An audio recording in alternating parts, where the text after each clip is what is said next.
অন্নপূর্ণা যোজনার আর্থিক সহায়তার টাকা না পাওয়ার অভিযোগে মাথাভাঙ্গা ট্রেজারিং বিল্ডিং এ তালা ঝুলিয়ে বিক্ষোভে সামিল হলেন একদল মহিলা। তাদের অভিযোগ, প্রকল্পের জন্য আবেদন করা সত্ত্বেও এখনো পর্যন্ত তারা আর্থিক সহায়তা পাননি।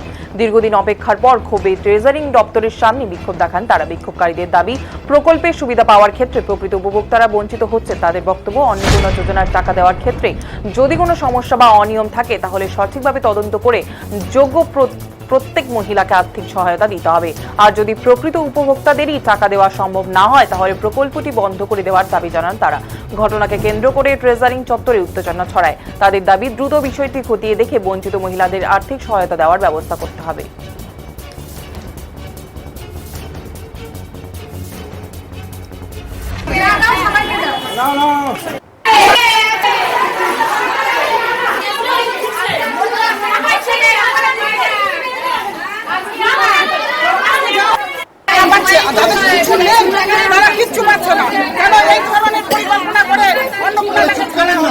আমরা চাইছি যে আমাদের প্রত্যেকটা মহিলা যেন পায়, আর যদি না পায় আমাদের মুখ্যমন্ত্রী, প্রিয় মুখ্যমন্ত্রী যদি ভাবেন উনি দেবেন না, তাহলে কাউকে যেন দেয় না, কেউ ডিপ্রেশনে ভুগবে না।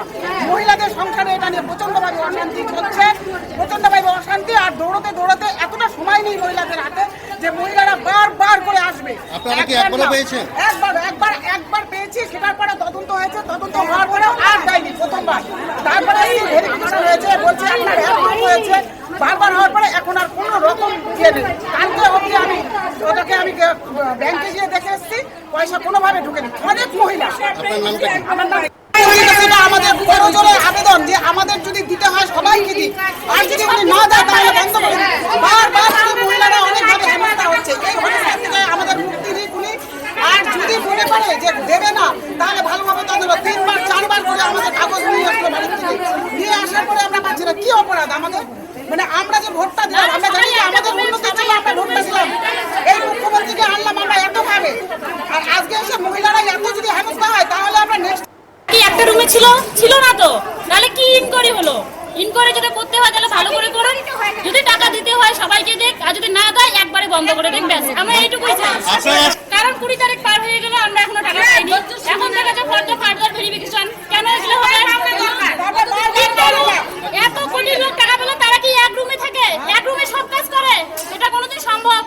দেখা গেলো তাদের বিল্ডিং বাড়িয়েছে, টাকা পেয়ে বসে আছে। ভেরিফিকেশন না করে শুরু করছে। আপনাদের এখন দাবিটা কি? আমাদের টাকা দিয়ে হোটেল বন্ধ, এইদিকে সবকিছু দাম বাড়াই দিচ্ছে, চাল ডাল তেল সব দাম বাড়াই দিচ্ছে। দাম কমাক, হয় টাকা সবাইকে দেখ, না হলে দাম কমাক, না হলে এক কোটি দাম বাড়াই লাগছে।